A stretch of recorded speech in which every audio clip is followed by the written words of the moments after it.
Hey y'all, welcome to Why You Like This Song. Today's song is going to be Wandering Eye by Fat Freddy's Drop. That's a hard name to say. Fat Freddy's Drop, Fat Freddy's Drop, Fat Freddy's Drop. In this video, I'm going to do a little reaction to the song and then a little analysis into what music theory elements make this song cool. I'm excited. I don't know this band. I don't know this song, so this is going to be brand new for me. And if you don't know this song by this band, check out the link in the description and then come back and watch the rest of this video. As always, I'm not going to be playing the whole song during the video. Of course, again, check out the link in the description. And while you're clicking around in the description, go ahead and like this video, subscribe to the channel, and hit that little notification bell so that you never miss a video. Okay, let's get into it. Wandering Eye by Fat Freddy's Drop.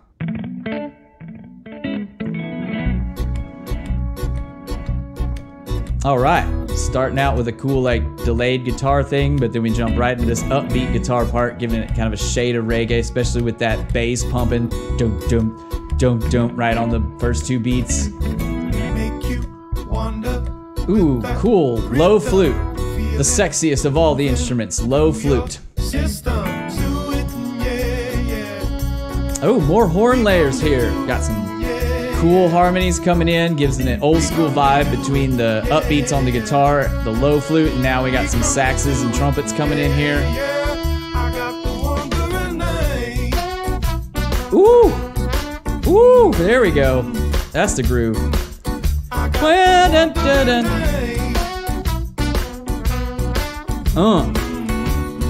Ooh! She's looking like I am.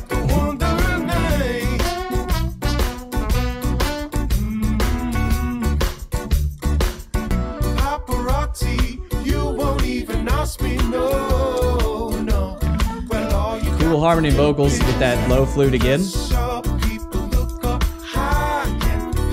Actually, really great harmony vocals here.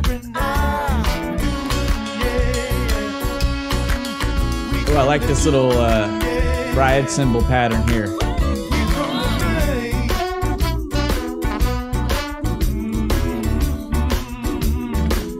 I got the wandering eye. Got that catchy hook right there, followed by the horn line. Got the wandering eye.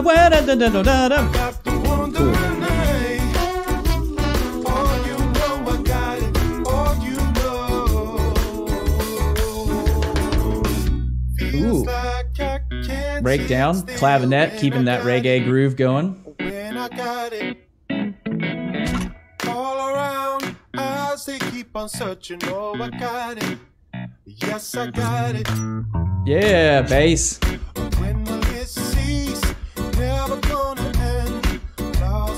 that guitar coming back in, keeping that groove going. It's got a good groove, good rhythm. It's really dancey beat here as far as the pace and the speed of the game.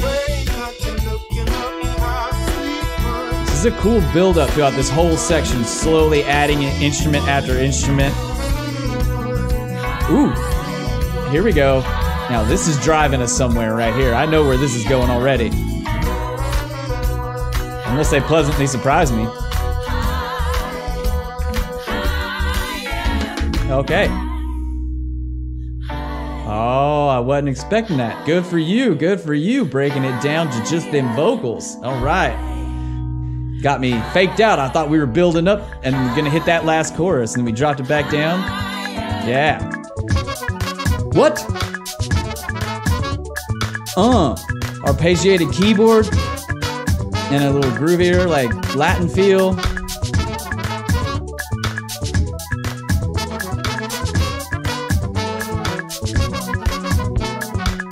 I can honestly see why you like this song, because I'm not controlling those movements my body just made. That just happened.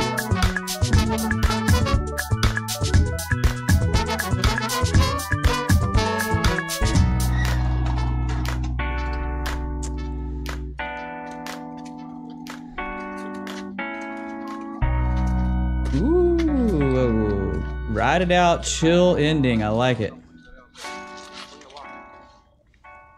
All right. Man, that got me grooving there at the end. I mean, it was grooving the whole time, but then they changed it up on me, and all of a sudden I'm just shoulders moving, head moving. Cool ride to go on that tune. That was a jam, hands down. I enjoyed listening to that. It made my shoulders shake, made my head nod. So I could just end the video by saying that was it. That was a jam and we're done. But I'm not going to, because there's more we can learn about it. Of course, I took notes in our handy dandy notebook as we were going, and now let's talk about some of these things. The first thing I want to talk about is that flute at the beginning and throughout the song, okay? Flute is usually associated with high sounds. It is one of the higher instruments, and that is what's great about it. But one of the greatest things is when a flute plays low notes. Not only is low flute associated with kung fu movies and Eastern music, but also it can be used as one of the sexiest instruments out there. I mean, besides the bass, of course, because everybody knows bassists are the sexiest people and bass is the sexiest instrument. But after that, low flute's like a close second. Let's listen to some of that low flute part. Under, make you wonder with that rhythm. Feel it moving through your system. Step on. Very subtle, just that one note. And there's some fills here and there throughout.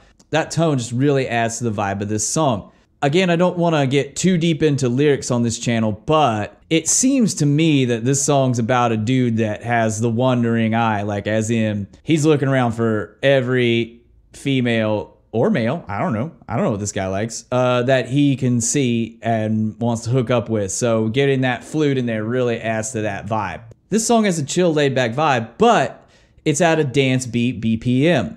Wait, BPM. What's BPM? Beats per minute. It's like in a car, you have miles per hour, right? So that's the speed limit on the road. And you might see 45 miles per hour or 60 miles per hour. And that tells us you're supposed to drive 50 or 65 because everybody knows you go 5 miles over the speed limit. And so in music, we have a thing called BPM that tells us how fast or slow the song is. I got my metronome out while we were listening to it, and it comes in around 115 to 120, which is dance music tempo. But with the reggae feel and the chillness of this song, it's not hardcore dance, but it still makes you groove, right? So that's what the BPM can suggest in this song. And by upbeat, I don't mean it's happy-go-lucky. I mean, it is kind of a happy song, but upbeat here refers to the musical upbeat. So let's take a listen to some of that guitar from the beginning, and we'll talk about upbeats. So here we go. Right? And so there's the upbeats, okay? And they happen in between downbeats. I've mentioned downbeats in another video, so now it's time to mention upbeats. Most music's in the 4/4 time signature, including this song. Not all songs are, but this one is. And downbeats happen on the beginning of those numbers. 1, 2, 3, 4. So if I have a foot that's patting to the beat or a head that's nodding, when that foot goes down on the downbeat, it has to go back up again so it can go back down again. So in between those downbeats is the upbeat. And so we have this guitar on these upbeats that give us a nod to sort of the reggae traditions, along with that downbeat boom boom in the bass. So I just talked about the flute. There are some other really cool horn parts in this song. And it's kind of cool with a modern song to have these old school horn parts. As well as all the harmonies in the build-up. Let's take a listen to the chorus and let's hear that horn part. Yeah.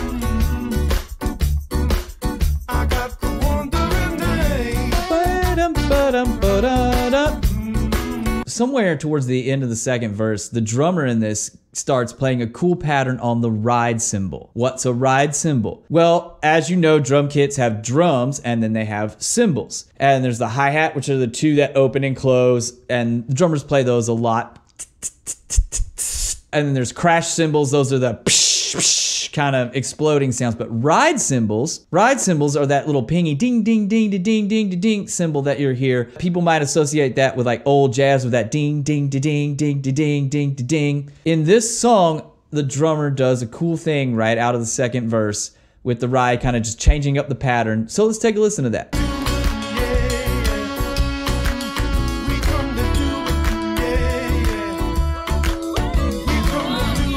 Yeah, so that gives us ding, ding, digga, ding, ding, digga, ding, ding. It just drives us forward. Again, song direction. We always mention that with these songs. Song direction. This drives us forward to inevitably some twists and turns that are coming up. Eventually, we get the first breakdown. Now, the first breakdown features an instrument called the clavinet, which if I was smart, I would have already loaded up into Ableton ahead of time, but I'm not, so I'm doing it right meow. All right, so when we get to the breakdown on this song, there's a cool like clavinet part, which is a very traditional instrument in funk and in reggae. Of course, you can hear Stevie Wonder playing it all the dang time, but Herbie Hancock, a lot of these guys use it, also a lot of reggae guys, and of course this song having a reggae vibe makes it appropriate. So the clavinet, of course, is a keyboard instrument, and it's got a really funky tone. So first, let's just listen to it in the track. Feels like I can't sit still when I got it. When I got it. You know, it's got a keyboard layout just like a regular keyboard. Of course, this is a MIDI controller, so this is not the real thing, but pretty cool instrument, pretty fun to play. Of course, that's the first breakdown, and then the second breakdown had those cool harmony vocals after that big buildup that was leading into what I thought was going to be a last chorus. But instead, we get that cool Latin feel ending that switches up the groove on us and gives us a different vibe for the end of the song. And in that groove part, there is an arpeggiated keyboard part. What's arpeggiated? Well, I'm glad you asked. First, we need to know what an arpeggio is. An arpeggio is when you take the notes of a chord and you break them up and you play them one at a time like this, instead of playing the whole chord at the same time. There are, however, electronic keyboards and software instruments that has a feature on it called an arpeggiator. And what that does is you hold the notes on the instrument and it changes the notes for you, sometimes even faster than a real human could do, or in patterns that a real human can't do. Let's take a listen to my simulation of what the keyboard part at the end does, and then we'll listen to the real thing. All right, I just heard this song a few seconds ago, but let's give this a shot.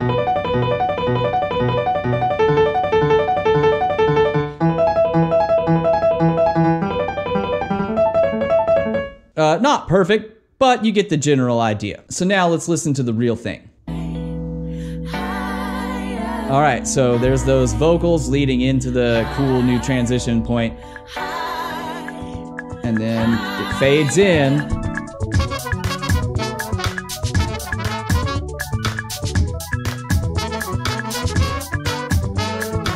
All right, so those are those arpeggiated chords that drive us into that last section with those rising chords and a little boosted up energy, boosted up feel to the groove that rides us out. And then they bring us back down with a nice piano ending, let us cool off after we've been brought up, and then they end the song. Of course, this song has a really cool hook as well, and combined with the two melodies between that and the horn line, it's kind of a call and response thing that makes for a really interesting chorus. So he goes, I got the wandering eye. So there's your hook. And then, I got the wandering eye.